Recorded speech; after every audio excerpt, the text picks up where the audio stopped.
Let's talk. This is our weekly live. We're talking all things pre-law. Hello to the YouTube community. I am going live on both YouTube and TikTok. I have TikTok on my phone. I really should kind of like move y'all in front of me so that I'm looking at, well, in the direction of both screens simultaneously. Hold on, y'all, because I got my phone on this little like ring light thing on my desk. It's a lot going on, y'all. Okay. Hey, y'all. Yes, this is our weekly live talking all things pre-law, law school, civics, everything in between. So let's chat. Like I said, Dolly Parton died today. Sad, sad day because they taking the good ones. Not really understanding what's going on. Don't understand what's going on, guys. Grim Reaper is just taking everybody with a D, except for, yeah.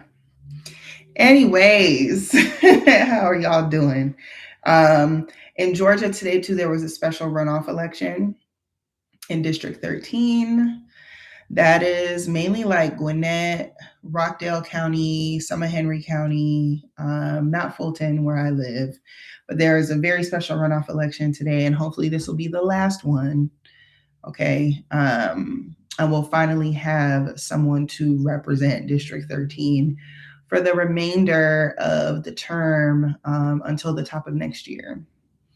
So, yeah, Everton Blair was running originally to fill the seat permanently in the midterm election, but he lost the primary. However, the congressman who was representing the 13th district died in office. And so there's a special election going on right now to fill his seat.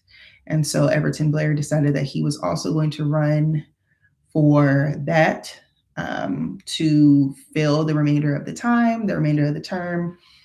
And now I think this is our like second special election, I think, for that same seat. So yeah. So that is going on today. There are also other primary elections going on across the states, especially in the South. I am very much focused on what's going on in the South, okay? Because we need to get it together down here, okay? And then the general is in November. So I hope that y'all are registering to vote in your specific state. Please come out for the general election. If you did not participate in the primary election, please go and vote in the general election in November. Y'all, we need change. Did y'all see that the president approved for beef from other countries to come into the United States tariff-free? And there are no checks on it, at least not from our typical departments, which are vastly understaffed because of Doge. And so, yeah, you don't know what you're eating. Also, allegedly, they are allowing for the slaughter of wild horses because there is a beef shortage. So they're allowing for the slaughter of wild horses and then grinding those wild horses up so we can eat it. So again, elections have consequences. You're voting for more than just people. You're voting for policies. You're voting for people who have control over our everyday life. Mm-hmm. And often the people that are that you're voting for in the midterms, those are people who have more control over your everyday life, much more than the president does, much more than federal Congress, because while they can expand rights, your state also has the ability to protect you from certain federal action. And so, yeah, oftentimes your state is the first line of defense and also the last line of defense. So pay attention to who is running in your state to represent you. Okay. Gas is very, very high. Food costs a lot. So these elections matter. Okay. You see what I'm talking about? I don't know if y'all see the AI summary. It says a pre-law student. No, I'm not. I'm an attorney. I've been an attorney for 10 years. I coach, excuse me, pre-law students, specifically first generation pre-law students, specifically Black first generation pre-law students who want to go to law school, don't know how to get there. Excuse me, y'all. Don't know how to get there, don't know the process, and need help. That's what I am here for. Okay, but I am a licensed attorney. And this is why, again, I told you, like, the AI thing be throwing me off because, like, what do you be talking about? Okay. All right. So let us talk about pre-law and your journey, your application journey, getting into law school, especially now, okay, in this current climate. If you guys were paying attention yesterday, the Supreme Court allowed for the Trump administration to kind of push their executive order through, which would have a drastic effect on mail-in ballots for this upcoming election and would limit certain states from being able to utilize mail-in ballots, even though the president himself uses mail-in ballots. Isn't that interesting? He actually voted in the Florida primary election. What was that, last week? By mail-in ballot, but he wants to write an executive order to limit your ability to use mail-in ballots. Ain't that a funny thing? Okay, so I bring that up because the Supreme Court is made up of 9 justices, all of which are licensed attorneys. They have been, most of them have been judges on the federal level, but I again bring that up because I think it's important for you guys to know how important it is for more people to go into the legal profession so that you can make an influence on what is currently going on in our world, in our country, in our government. Okay. It's really important, and it's really important for more Black people to come into the profession. It's only 5% of all attorneys in the United States that are Black. Okay. Only 5. Only 2% are Black women. So we really need more of us on every level. You know, you don't have to come in and decide, like, I'm going to do criminal law or I'm going to do civil rights. We need more corporate attorneys. That's what I do in my day job. I'm a corporate attorney. I work for a publicly traded corporation. I mainly do compliance and employment law. Okay, so we need more Black employment attorneys. Y'all saw about 300,000 Black women were pushed out of the workforce in the last year and some change. Well, yeah, almost 2 years since this administration came to be. So when this is all over, they will need some pretty good representation, and who better to represent them than people who understand their lived experience. It's not necessarily about you looking the same as them or you having the same race, but what it means to be of this race as far as your experience in this country. So we need more Black attorneys. In the next month or so, law school applications will start to open up. What does that mean for my pre-law students? That means that we are going to get our law school applications in by Thanksgiving. Yes, we are. And why are we going to do that?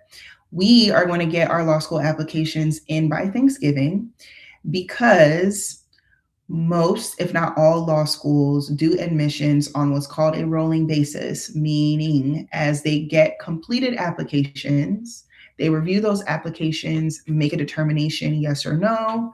Will this person be accepted to law school? And then from there, they also decide, does this person have the credentials where we can give them a scholarship? And considering everything that's going on with the Department of Education and federal student aid, for a lot of you guys who want to go to law school, that is probably one of your biggest, if not your biggest concern. How am I going to pay for this, right? So getting your application in by Thanksgiving gives you the opportunity to get an early answer from the law schools that you're applying to, but also gives you the best possible positioning to get some money from those schools. So if you want to go to law school next fall, if you want to be in a law school seat this time next year, you need to get your application in by Thanksgiving of this year.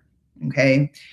By the time 2027 rolls around, the top of 2027, a lot of law schools have given out their seats for the upcoming class. They've probably made a good 75% as far as like the determinations for who they will accept. And they only have so many seats. So you need to make sure that you get those applications in. Pretty black girl, I'm still working on the LSAT. Okay. Have you scheduled to take it? Will this be your first time taking it? Okay. Let's talk about the LSAT real quick. I think that that's very important. Okay. The law school admission test is the test that most law schools use to determine whether or not to accept you. And most law schools still use that. Not the first. I don't know why. See, TikTok does this weird thing. Like, why would you filter through that comment? Thank you. Okay. I'm scheduled, not the first time. Okay. I'm sorry. For some reason, TikTok filtered your comment.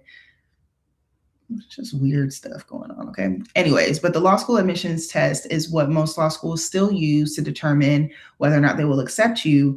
And it's kind of the main, one of the main deciding factors on whether or not they'll give you scholarship money, not necessarily whether they'll accept you, but whether or not they'll give you some money. Okay.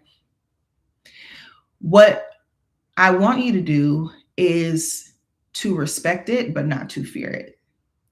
As someone who had to take the LSAT, and I took the LSAT when it wasn't in its current format, right? Right now, there are 2 logical reasoning sections, a reading comprehension section, and a writing section. And one of those sections is experimental, meaning that it will not count towards your overall score. Also, keep in mind, too, that your LSAT is scaled, which means that the score that you get is not your raw score. The score that you get is scaled against everyone who took that administration of the LSAT. Okay. So you will never see this again. And the LSAT, while it has a correlation to how well you will do in your first year of law school and ultimately whether or not you'll pass the bar exam, it is not the cause for your success. I had a 151. Let me tell you, I waited till the very last minute because I was like a lot of pre-law students. I kept psyching myself out. I kept feeling like I had not prepared enough. I haven't studied enough. I'm scared. My advice to most pre-law students is to take the exam early, right? Early enough to give yourself an opportunity to study, to know, first of all, give yourself the chance to feel what it feels like to take that test. Okay. As you know, let me go up. Pretty black girl. Okay. As you know, that test ain't no joke, right? It's a beast. Just sitting in the room. And I don't know if you went into a testing site, if you took it remotely, also things that I did not experience when I took the LSAT. We had logical reasoning, reading comprehension, and logic games. A lot of y'all don't even know what logic games is. Thank God. Okay. Because it wasn't fun. All right. But there was no remote option. You had to go into a testing site early on a Saturday morning and get that test done. And the anxiety, my anxiety messed me up. Absolutely. Right. You're very anxious, especially if it's your first time, because you don't know what you're walking into. You don't know what you're about to experience. And that is why I'm a hard believer that if this is your first time taking the LSAT, do not wait until it really counts, right? Meaning, like, if you want to go to law school next year and you're trying to get your application in by Thanksgiving, we're not waiting until October for that to be the first time that we're sitting in the testing room, or we're doing it remotely if you have accommodations, right? That shouldn't be your first time, because you've never even experienced what it feels like. Some people will tell you don't take the LSAT until you're scoring within a certain amount. But a practice exam and drills, right? And even an LSAT prep course is nothing like taking the actual exam. You can perform based on their algorithm or whatever for these courses. You could be scoring 150, high 150s, low 160s, which is great, and then go in and score a low 150 or a high 140. Because drilling, while it is effective to get as many practice questions in as possible, the exam is not a drill. This is an hours long exam that's going to take mental fortitude and endurance. And so you have to put yourself in the testing conditions as much as possible. But also, too, remember that most law schools allow you to submit your highest score for consideration.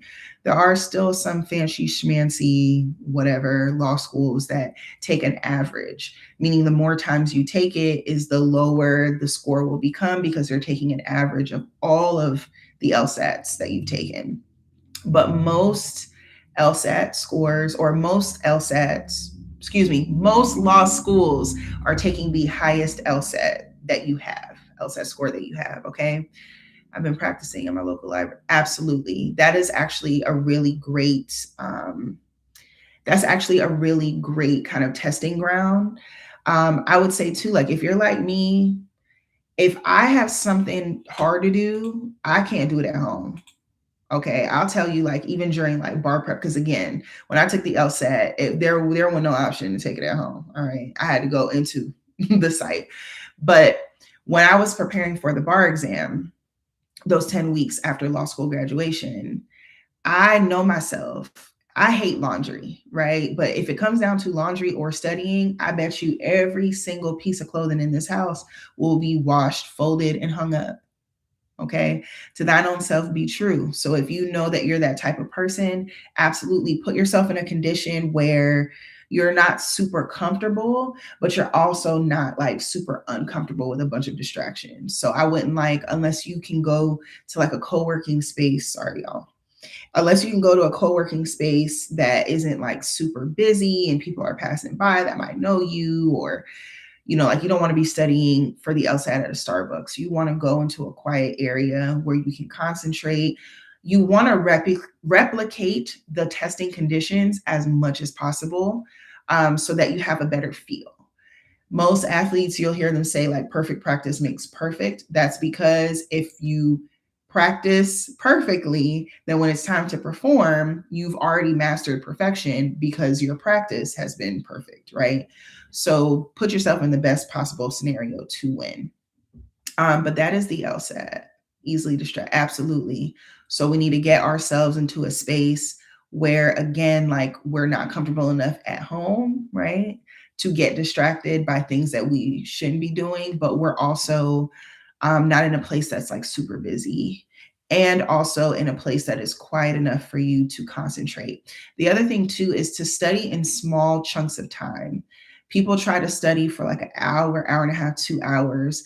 There are psychological studies that show that if you do shorter bursts of time, 20 to 30 minutes at a time with a 10 to 15 minute break, your mind actually keeps up with the material much better than if you try to do it in long chunks of time.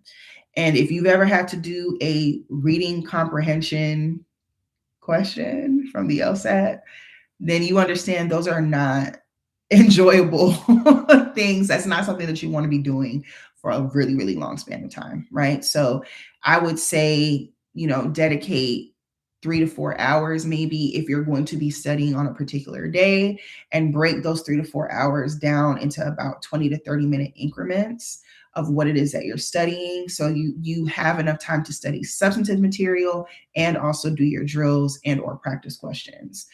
But the LSAT, take it early. Anyone who is on this live and has not taken the LSAT yet, but you want to go to law school, you need to sign up for the next available administration. Get it out of the way. There are 2 benefits to doing that. Number one, again, it is because now you get the opportunity to see the beast face to face. And that alone, sitting and having that feeling of taking the exam in and of itself is very beneficial. But then the second benefit is that now you have a score. So you get to see, without any type of practice, without any type of study, where do I currently fall? And from there, your score will also give you a score breakdown. So it will show you how you performed on each section of the exam. Now we can tailor our study schedule for the next 2 to 3 months based on the areas that we need to improve. That's half the battle. If you know, like for me, I've always been a great reader and writer. So reading comprehension was not hard for me. Logical reasoning and logic games in particular was very, very hard for people when it was on the exam. But logical reasoning is more where I would get tripped up. So if I had given myself the opportunity to take the LSAT more than once, which again, don't be like, be better than me, okay? Don't wait till the last minute. If I had given myself the opportunity to take the LSAT more than one time, I would have been able to see quite clearly where I fell on each section. And then I could have taken 6 to 8 weeks to really get into the substantive study of logical reasoning, logic games, whatever. Okay. But that is the LSAT. What I want to talk about tonight, again, is your application strategy, which is, if we want fall 2027 for us to be sitting in a law school classroom, we are applying by Thanksgiving. We're not waiting. Okay. But also, what do you need to be thinking about when it comes down to even picking a law school? The very first thing that you should be doing when you're on this pre-law journey is creating a list of schools that you want to apply to. That is not a list of every school that you could possibly get into. That is a personalized list of blank wants to go here. Okay, in my case, Danny wants to go here. And you're going to break that list down into 3 tiers. Okay. The first tier are your dream schools. I want you to put anywhere between 2 to 4 schools that, if money wasn't an option, if you didn't have to worry about your stats, where would you absolutely want to go? Okay. 2 to 4 schools. The second tier is going to be your, I guess you would call them like your safe schools, right? So those are the schools that currently, as it stands, you have the stats to get into, and you would actually really want to go there if you got an acceptance, right? But these are schools where you're not that far off. If it's an LSAT score, maybe you need, a couple more points to get into their median, or you fall in their median already. Same thing with your GPA, okay? And then again, these are schools that absolutely, if they told me yes today, I would go. And then there are your safety schools, which are different than your safe schools. Your safe schools mean I don't really have to work too hard. I don't slack off, but I really don't have to work too hard from here on out to get in. Your safety schools are the schools that you're guaranteed to get into, which we all know what schools we would be guaranteed to get into, right? But also they fit your current lifestyle. So if you're a person that has to work a full-time job, then you know that you need to put some schools on that list that either have an online program or a part-time program. Okay? And there's nothing wrong with you going to law school part-time. It just adds an additional year. So instead of doing 3 years in a full-time program, you would do 4 years in a part-time program, where more than likely your classes would be at night after you've gotten off of work. Some of us do not have the luxury or the privilege to be able to go to law school full-time. Some of you guys are coming out of the workforce, you have kids and all of that. You have other things that you need to take care of in your personal life. And so you don't have the option of quitting your job and going to law school full-time. And that is okay. Okay, because there are law schools, plenty of them, that have created programs that will allow people just like you, with the priorities that you have, to successfully complete a law school curriculum. So also too, if you're like, okay, well, if the financial aid is looking funny, then I know that I can go to this school because that means I'll be able to live at home, save on bills and stuff like that. Okay. So those are your 3 tiers of your law school list. Okay. You start there. That is your baseline before you do anything else. You're not taking an LSAT. You're not asking for no transcript. You're not doing none of that till you know where you're going to apply. From there, you're going to take that list. You're going to type in those schools and find their websites. And you're going to look at their stats for the last admitted class. Okay. That would be the law students who are starting now, just started. You want to look at what their stats are. And most, if not all, law schools make that public. So you will see the range of LSAT scores that were accepted in that particular class. You'll see the range of GPA. You'll see kind of like the makeup of people who are going part-time, full-time. You can see racial makeup.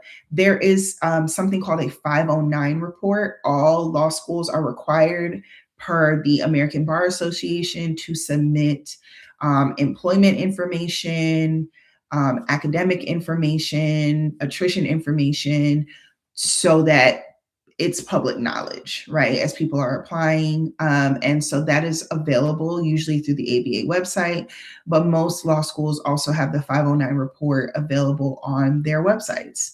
So you're going to pull that 509 report and you're going to look at those 2 ranges, your LSAT and your GPA.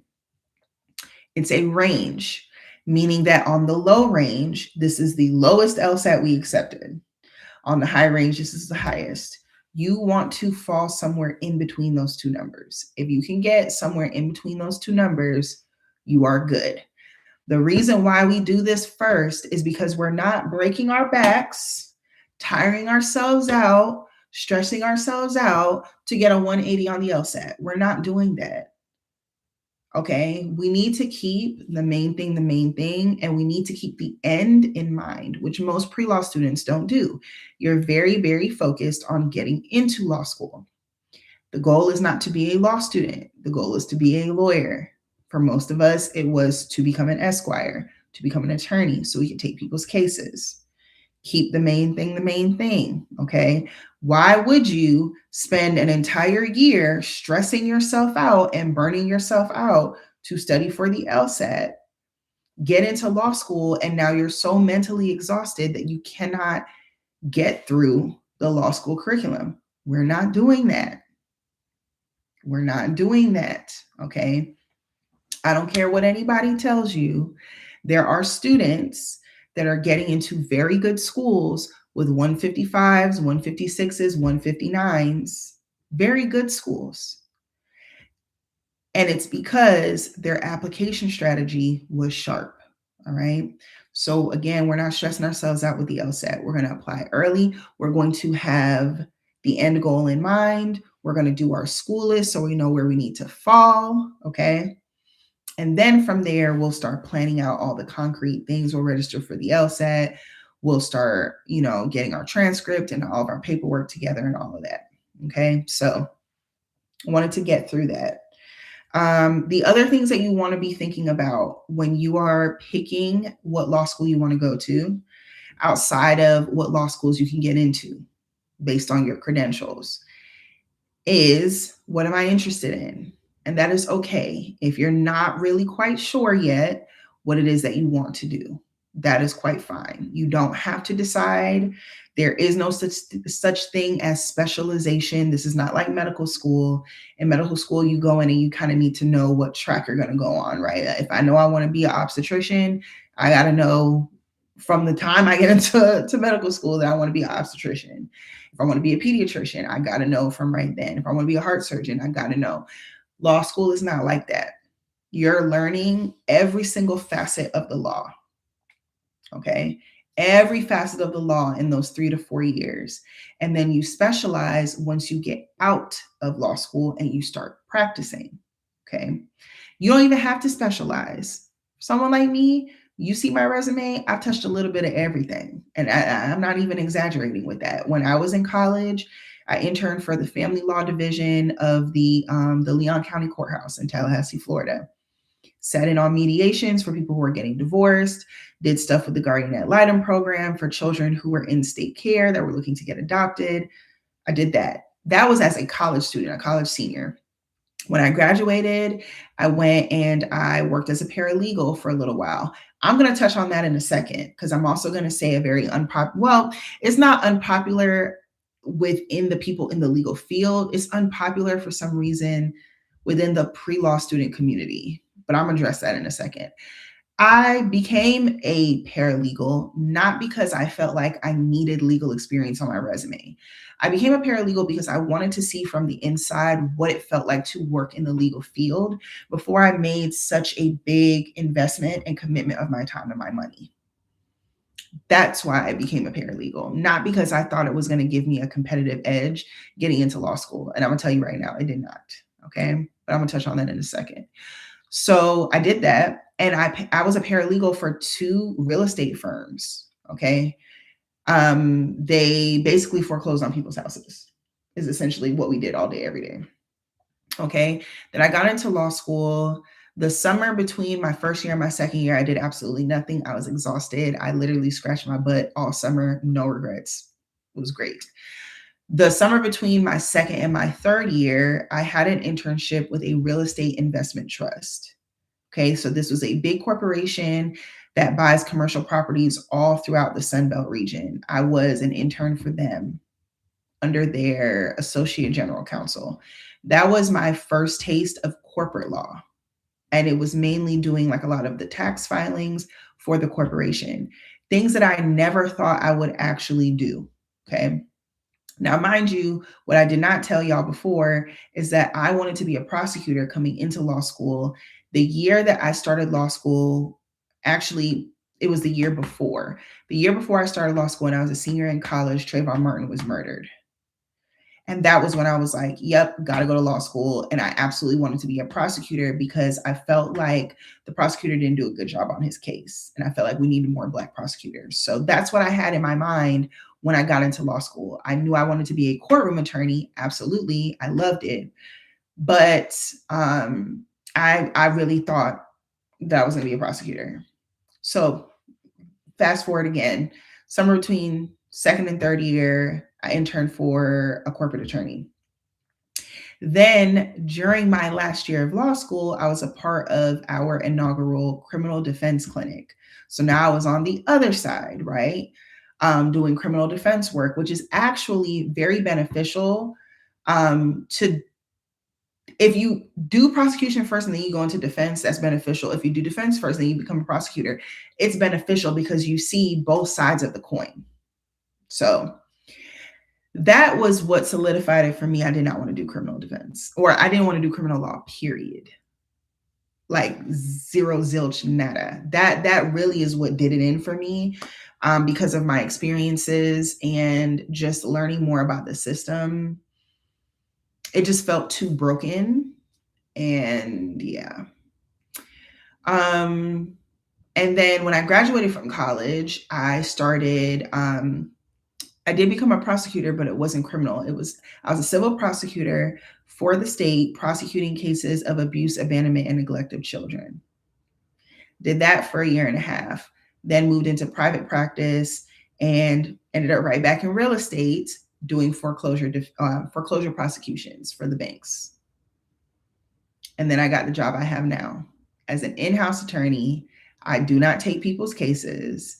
My client is the business, and I do mainly employment and compliance. I say all of that, short end of a long story, to tell you guys that you do not need to know what you want to do. It is quite okay to come into law school and say, I just want to learn what there is to learn. I want to try my hand at different things and figure it out from there. You're going to want different things in different parts of your career. All right. So that is okay. But what you do foundationally have to have, no matter what facet of the law you're in, is the ability to read dense material, the ability to write well and concisely, and the ability to communicate with other people, no matter what it is you do in the legal field. Okay. So that is my spiel about the law school experience. However, if you have an idea of what it is you might want to do in your career, then you might want to think about law schools that have some type of special programs or clinics. So if you want to go into civil rights, you might want to look into that. If you maybe know that you want to be a business attorney, you might want to look into schools that allow you to get your MBA and your JD at the same time. Very, very beneficial, because law school does not teach you how to be a lawyer. It doesn't. Do you know how I learned how to be a lawyer, how to be an attorney? My first 5 years of practice, trial by fire. I'm telling you.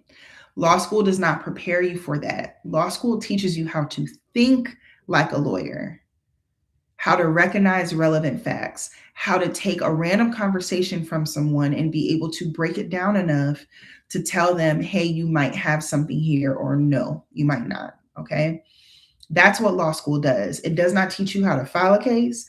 It don't teach you how to prosecute a case. It doesn't teach you how to do a client interview, right? Your clients might be lying to you. How do you know? Do you have the investigative skills? It doesn't necessarily teach you that, unless you do, extracurricular activities, unless you maybe take a couple of classes that might teach you that. But for the most part, the curriculum is not designed to teach you how to be an attorney. It's designed to teach you how to think in a certain way. Okay, so now I want to touch on the paralegal thing, because again, for some odd reason, it's a consensus across the board from attorneys. But I get into fights with pre-law students online all the time. I'm going to tell y'all straight up. If you are delaying law school because you think you need legal experience, you're doing yourself a disservice. You do not need to have legal experience to go to law school. You just don't. Okay. What you need to have is the ability to read dense material, write concisely, and communicate effectively. Those three things. Boom. And you can get those three things from a plethora of different careers. Those of y'all who are like, oh, I'm going to delay a year so I can work as a paralegal, that way I can become, more competitive. It doesn't make you competitive at all, because a paralegal is not an attorney. Those are two very different roles. And again, that's not to take away from any paralegals. I was a paralegal before I went to law school. My paralegal saved my life quite a few times in the years that I've been an attorney. But I'm telling you right now, it's different skill sets. And you're doing yourself a disservice putting off your dream of going to law school for a year or 2 years because you think you need to somehow work in the legal field to make yourself more marketable. No, what you need to do is invest in an LSAT tutor if you need one, or at least a course or some books. Okay. If you've been tapped out of the workforce, now you may want to go and start working. That doesn't require you to go into the legal field specifically, but the reason why it's important to maybe have some professional experience beforehand, and I'm not talking to those who are coming straight out of college. I'm talking to those who this is a second career for them, or they've taken some time off school. Maybe they're stay-at-home moms or caregivers or something, right? It is beneficial to have some professional experience under your belt, because you need people to write you letters of recommendation. And those letters of recommendation need to be able to tell the law schools that you have the ability to, one, survive a rigorous curriculum, and two, you have integrity and high work ethic and determination. Okay. So that is where work experience comes in handy, but specific work experience in the law, no. Like y'all are creating conditions that are not needed. All right. So do not, if any of y'all are on here and you're thinking, oh, let me just put it off for a year and I'll go work as a parent, don't you dare. Don't you dare. Don't you dare. Okay. It does not make you more competitive. What makes you more competitive is a high LSAT score. Sorry, y'all. I'm trying to get my laptop charger so I don't lose the people on YouTube. But what makes you more competitive is a higher LSAT score. It's a better personal statement. Let's talk about that too.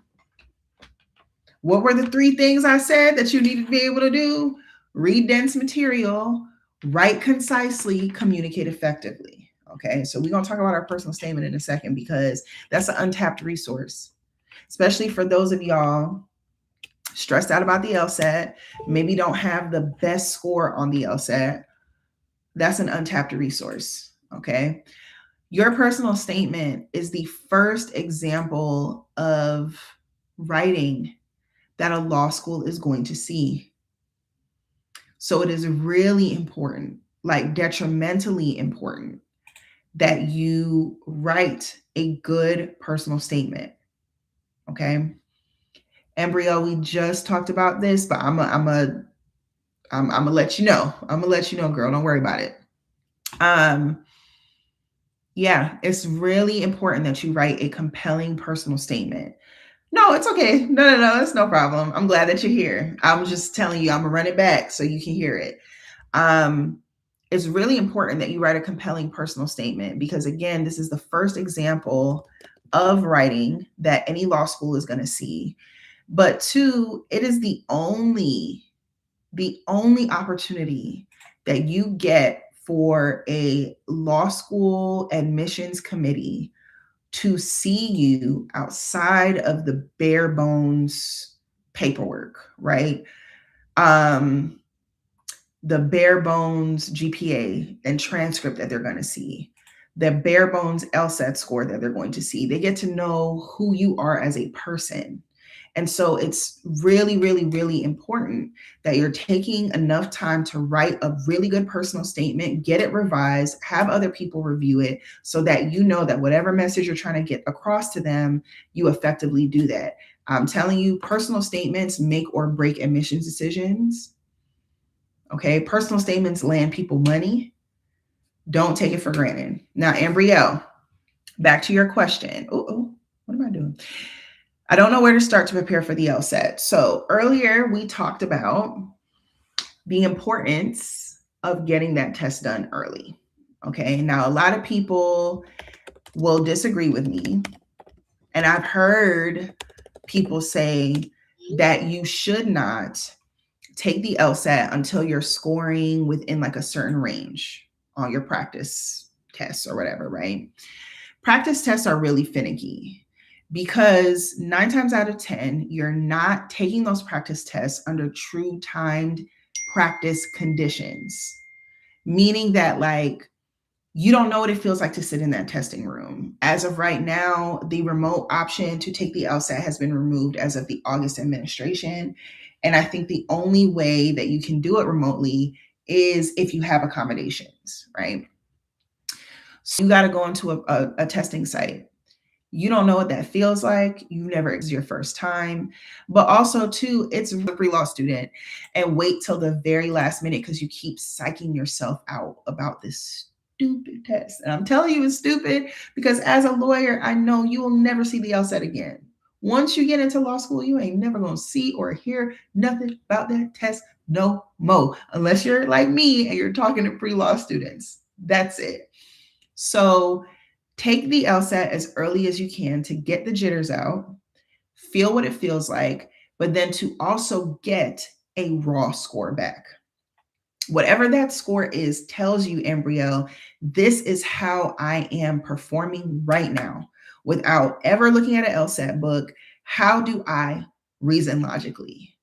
Where is my reading comprehension at? You know, from there, when you get the score back, you're going to get a score breakdown. You're going to, sorry guys. My son has Spirit Week at school, and so he was asking me what he needs to wear for tomorrow for Spirit Week. Anyway, so you are going to get a score breakdown back that will show you how you performed on each section of the exam. From there, you build your study schedule based on the portions of the exam that you need to strengthen. And I think that is the more effective study strategy because you're taking those 6 to 8 weeks that you're studying and the resources. Because we know that paying for an LSAT prep course, paying for books, paying for a tutor is very expensive. The entire process of trying to get into law school is expensive. And we haven't even gotten to law school yet or through law school yet. So we want to be mindful and strategic about where we're placing our resources, making sure that we're maximizing our time and our money. So it's much easier for you to take that raw score, Ambrielle, and give it to your tutor and say, hey, this is how I performed. And then your tutor can create a study schedule based on where you need to strengthen. Or when you enroll in a course, you know, okay, I'm not the best at reading comprehension. This is where I need to put my focus to maximize my score. So that would be my advice for you on where to get started. The LSAT is something that should be respected. It should not be feared. So I want you to get it out of your head. You're absolutely welcome. That's what I'm here for. I'm doing these lives every week. So come with your questions. It is not something that you should be intimidated about, and it is not a test of intelligence. Your score on the LSAT does not dictate how intelligent you are. It's a test of reasoning skills, and reasoning skills can be taught, and they will be taught in law school. I know people who did great on the LSAT that didn't make it through their first year of law school. And I know people who would have been and were overlooked by schools because of their LSAT score that got into a law school and did great their first year. You're learning the same law no matter what school you go to. Like the first year curriculum is set no matter what school you go to. All 1Ls will be taking contracts, torts, property, civil procedure, legal writing, and possibly criminal law or constitutional law, depending on what school you go to. It's a set curriculum. Everyone who graduates law school took the same exact tests, same exact classes, and will sit a licensing exam with the same subjects. So it really does not matter. Okay. Applying summer or fall. So you're applying for admission for fall 2027, or you want to apply as in like you're going to start applying this upcoming summer/fall? But I'm really happy that I was able to give you some clarity on the LSAT because I know it's very intimidating. It is probably the most intimidating part of this entire thing. Is it best to retake the LSAT if it's been more? Absolutely. Yes. In fact, what you want to do is you want to go on the LSAC website and see how long LSAT scores are good for because they do expire. The LSAT is not even the same. You probably took it towards the end of the logic games portion. They don't even have the logic games portion on the LSAT anymore. Yeah, it's not even tested anymore. They replaced it with another logical reasoning section. So yeah, Lancelot, I would one, check the LSAC website to see what the time range is for scores, but I would take it again because I believe that the cutoff is 5 years. Let's see. So I want to register to take the LSAC. Perfect. You have a great strategy. That's also what we're talking about as well. Last week, I talked about what your timeline should look like. And ideally, if you want to go to law school for fall 2028, so you would be starting law school in August of 2028, you need to start the process like around now, which is what you're doing. And when I say start the process, I don't mean like, oh, I got to go take an LSAT right now. That's not what I mean. What I mean is that we want to start putting things in place. We want to start thinking about what schools we want to go to. We just talked about what our school list should look like, how we should have it broken down, the different tiers, how to consider the law schools to put on that list, the information you should be tracking. So, Ambrielle, as you are thinking about where you might want to possibly apply, You want to grab the information on their website about the metrics of the LSAT and GPA scores, the LSAT scores and GPAs of the last incoming class for you, since you want to start law school in the fall of 2028. That would be whoever they're admitting now for next fall, right? Because those who want to start law school next fall, next August, they're applying now, or they're getting ready to apply now. Some law schools have already opened their applications. Most law schools will be opening them anywhere between September and October. So when that data is available, and you can even look now if you want to, if you know what schools you might want to apply for, you can look at their current 1L class, the ones that are starting law school right now, and see what those metrics are. Because that's another tip I would give you for your LSAT prep. Do not stress yourself out trying to get a score that's higher than you need. And I know some people want it for the bragging rights. I don't understand why, because the LSAT is not an indication of whether you will be successful as a lawyer. It doesn't tell anyone whether you'll be a good lawyer or not. Like literally, it doesn't mean anything other than law schools are going to use it to either accept you, reject you, or give you money or not give you money. That's it. Okay. But the most important thing in my mind is you are going to go through the most rigorous academic experience you will probably ever go through. Why do you want to burn yourself out 6 months to a year before you start that process trying to get a score you don't need on the LSAT? That doesn't make any sense, because studying for the LSAT is not fun. It doesn't feel good. This is not an easy thing to do. So don't burn yourself out before you start the real thing. Keep the main thing the main thing. The goal is not to be a law student. The goal is to be a lawyer. Okay.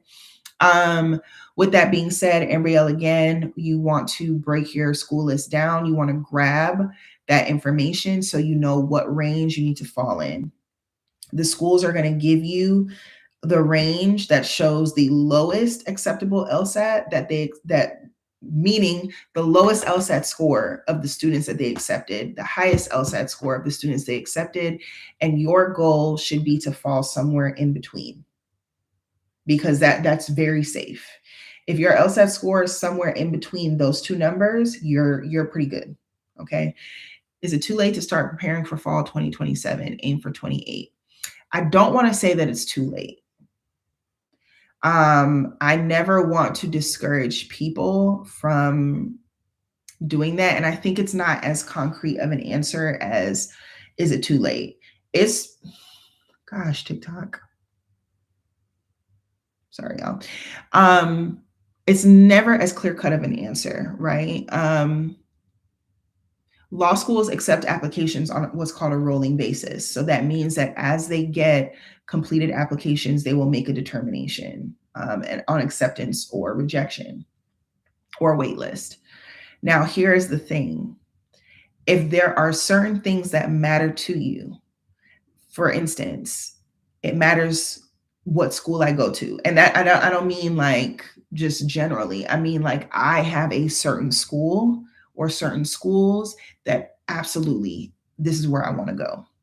If money matters to you, as far as getting merit-based scholarships or assistance from whatever law school you're going to go to, my humble opinion, seeing as how it is the end of August, and again, we're gearing to, our goal should be to get our application in by the end of November, by Thanksgiving.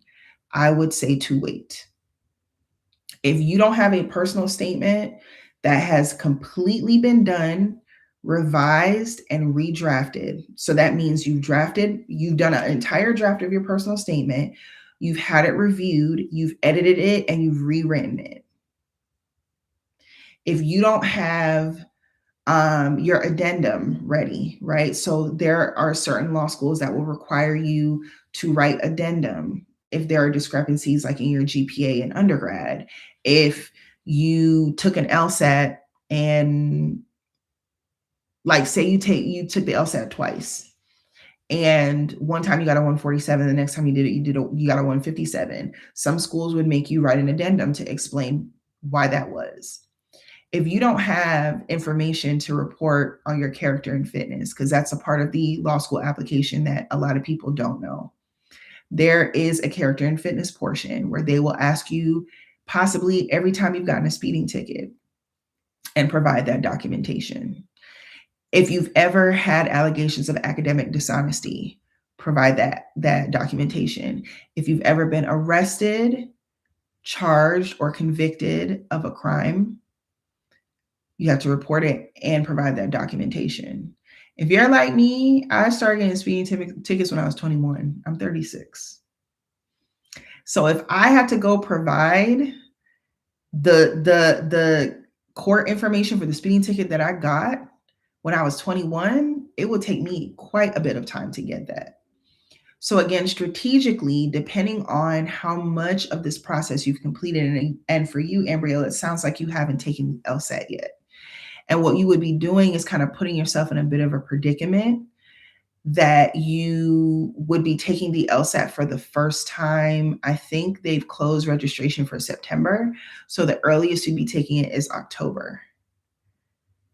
And depending on when you apply, your best bet to get into the law schools you want to get into and to get money is, again, to get that application in by the end of November.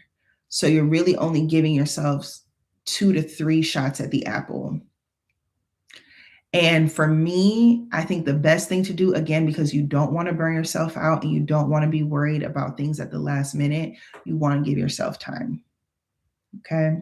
So I'm not discouraging you from applying for fall 2027 to start law school in fall 2027. But what I am saying is consider how much work you will need to do over the next 3 months to get yourself in a good position and ready to fire those applications out. We haven't even talked about letters of recommendation. You need to provide 2 to 3. Have you asked those people? Have you given them your resume? Have you given them your personal statement?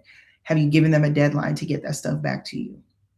Because law schools do not review submitted applications. They review completed applications. So you could submit an application on October 1st, but if that LSAT score isn't in, and if you're missing a letter of recommendation and those things don't come until January, your application is not being reviewed until January. Okay. Lancelot, what if someone had their speeding tickets or something dismissed? Depending on how the question is asked, you will still need to report it.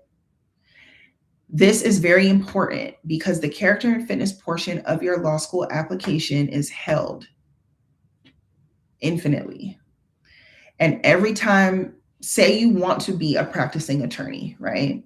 You will have to take a bar exam to get your license in whatever state you want to practice.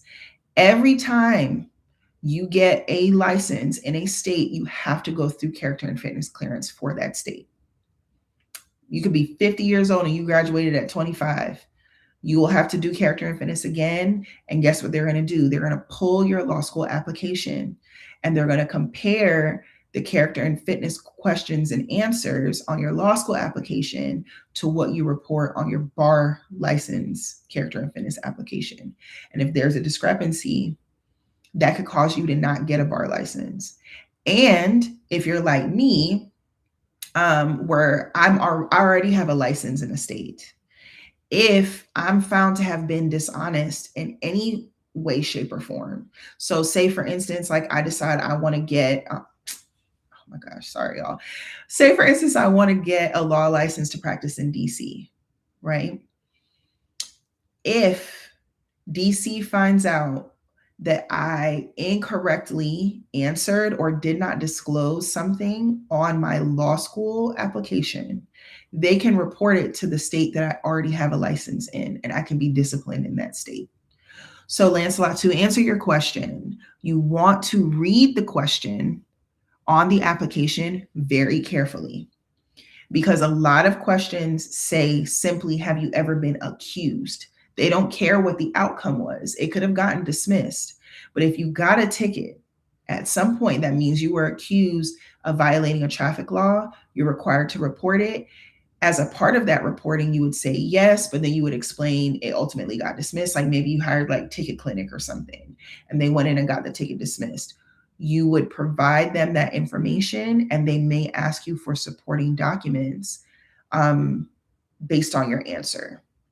Those are all things you got to be ready to have on deck to submit those applications. That's why I'm like, give yourself time, right?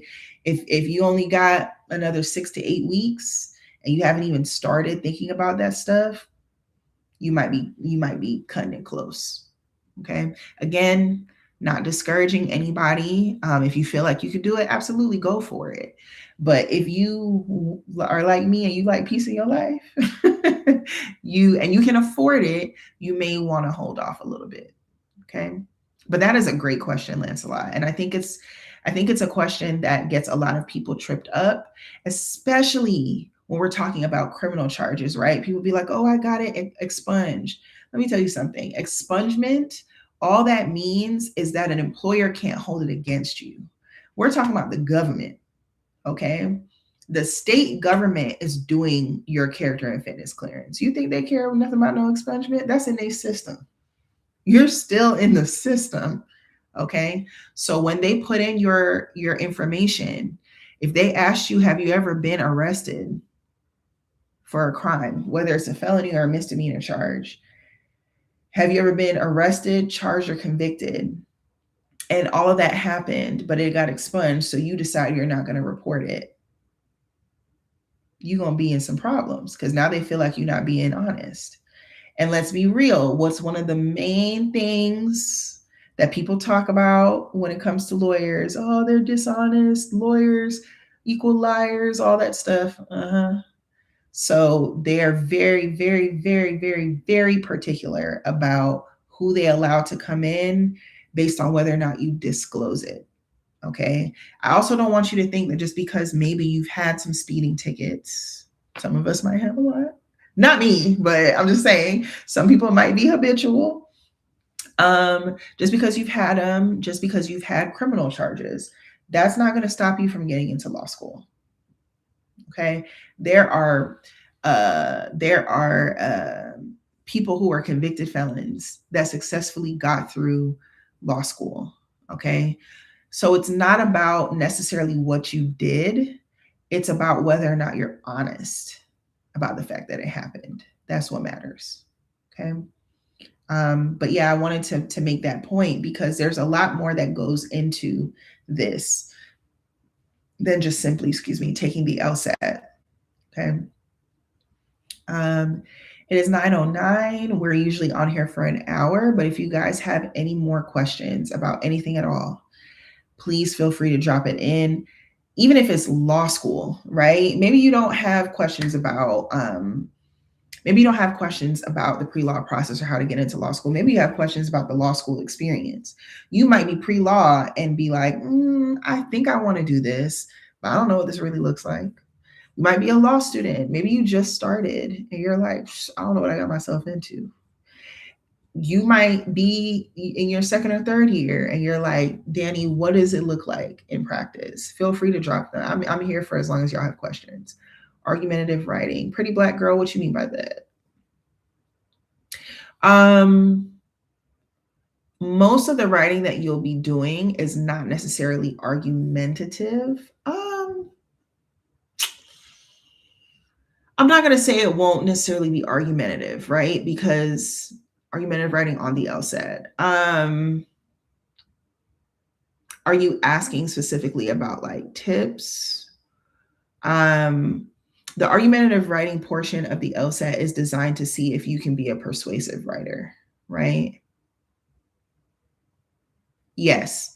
But that portion of the LSAT is not necessarily a scored portion. However, law schools do see it. So that's something to think about, right? And again, it's testing your ability to be a persuasive writer and take a position on something, because that is what you are doing as an attorney. You might be put in a position where you're writing like a memo to your boss, right? Your boss might be like, hey, Danny, I need you to look up like the new changes to the employment law statute in this particular state and determine whether or not we would get in trouble if we did X, Y, and Z, right? If we fired this person or something like that, right?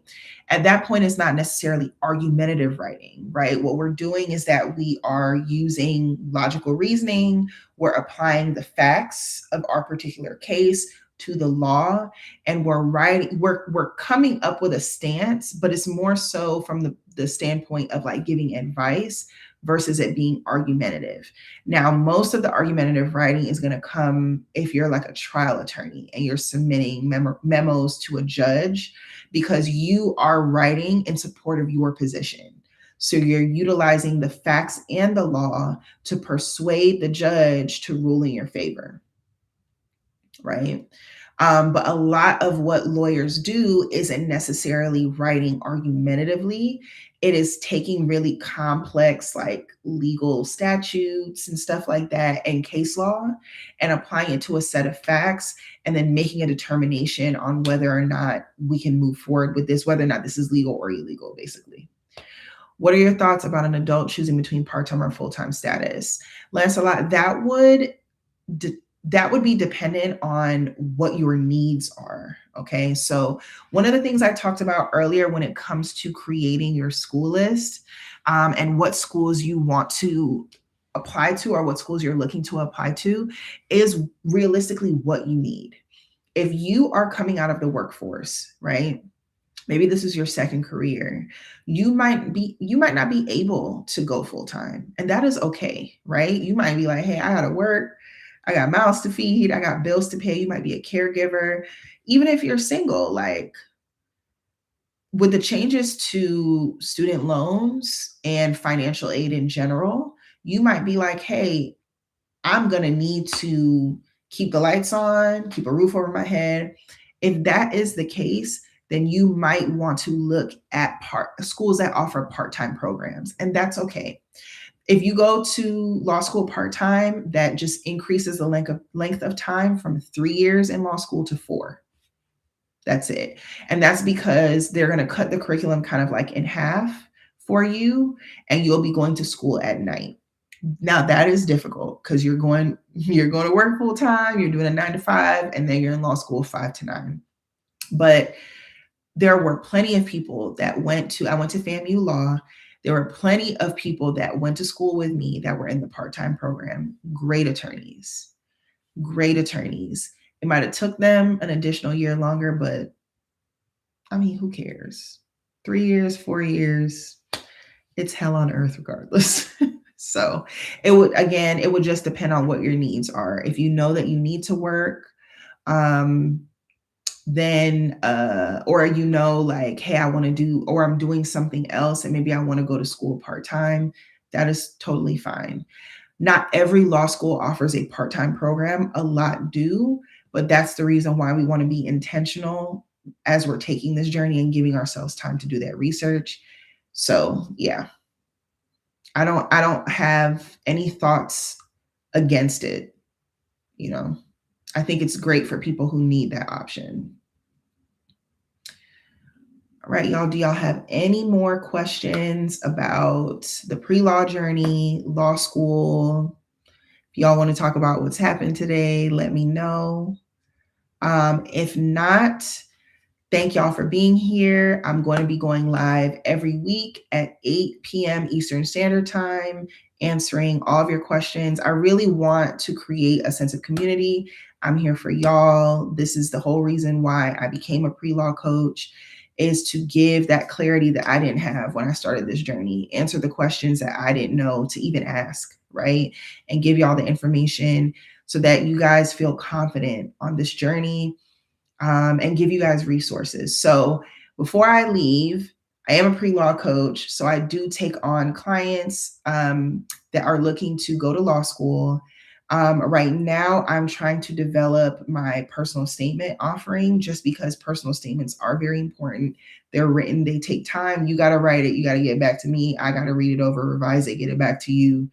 until we get something going that looks good, right? So I am thinking about what that looks like from an intentional space, but I do have a wait list for those of you that may be interested in some coaching when it comes to application strategy. I am not an LSAT coach. I'll be the first person to tell y'all I don't take people's money to do things that I know I wouldn't say I'm not qualified to do it, but I got a 151. So if you're trying to get like a 175, I'm probably not your girl. Okay, I got my 151, submitted my applications, got into law school. It's been 10 years I've been an attorney, so I'm not worried about the LSAT. But what I do focus on is creating a winning strategy no matter what credentials you have. High LSAT, low LSAT, high GPA, low GPA. We create an intentional strategy based on what your needs are and where you fall to get you into law school. So if that is what you want, someone who can help you with that strategy and answer those questions and guide you literally hand in hand till you get that yes, then I encourage y'all to go to the link in my bio on my page and sign up for the Legally Prepped Coaching Waitlist. I'm going to add you to my newsletter. So as I do the one-on-one coaching offerings and the personal statement offerings, y'all will be the first to know about them. They should go live by the end of this week. And then I start a coaching cohort in the spring. So smack dab, like I'll be opening up enrollment for that in November. We're going to start in January and it's going to be full steam ahead for those of you who are looking to apply to get into law school for fall 2028. So if y'all are interested in that, make sure you go on my page, the link in my bio, sign up for that. It's a Google form. So it'll pre-populate, give me your email address. I'll make sure you guys are the first to know. If not, catch me right here, 8 p.m. Okay, 8 p.m. Let me make sure I ain't missed no questions.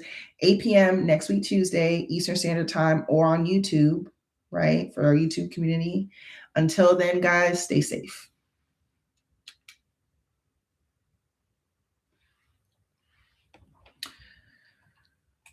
All right, YouTube. See y'all next week.